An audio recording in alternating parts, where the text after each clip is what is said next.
c'est déjà arrivé que des orthophonistes me demandent si elles, en tant que personne qui ne bégait pas, pouvaient pratiquer en bégaiement. Puis il y a vraiment quelque chose qui me fait rire là-dedans, un peu cette inversion de ce qu'on pouvait plus voir avant, donc même un rejet du bégaiement dans des milieux plus orthophoniques.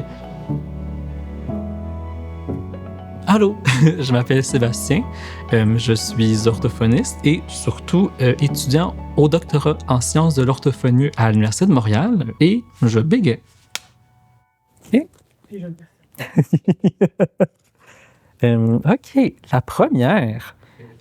Pourquoi tu t'intéresses aux enfants qui bégaient dans ton travail? On dirait que je me replonge dans mon enfance en me disant qu'est-ce que moi, j'aurais aimé recevoir comme service en orthophonie. Au Québec, j'ai l'impression qu'il y a très peu de recherches qui se font en bégaiement et encore moins auprès des enfants qui bégaient.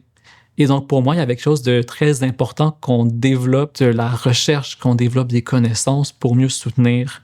Si j'ai déjà vécu des expériences plus, j'ai envie de dire, négatives en contexte professionnel, oui. Puis je vois le parent qui a l'air comme hésitant, pas sûr, ou du moins, il y a quelque chose qui se passe quand ce parent entend mon bégaiement dans ma parole. Et j'ai vraiment eu l'impression à ce moment-là qu'il y a eu un genre de jugement sur ma compétence, un peu dans cette idée que l'orthophonie, le but de l'orthophonie serait d'enlever le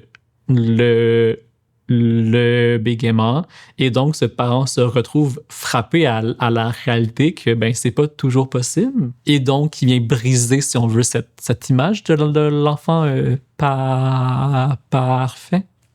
Est-ce que le bégaiement change quelque chose concrètement dans ton travail, autant les bons côtés que les côtés plus difficiles? J'ai toujours l'impression qu'il y a une crédibilité qui vient par ce partage de chapeau-là dans mon identité, surtout le chapeau de personnes qui bégaient, qui est très rare. Savoir comment des jeunes qui bégaient peuvent vivre avec le bégaiement. Je pense que c'est là toute la richesse de soi-même, être une personne qui bégait en orthophonie. Est-ce qu'il y a eu quelqu'un qui a fait une différence dans ton parcours?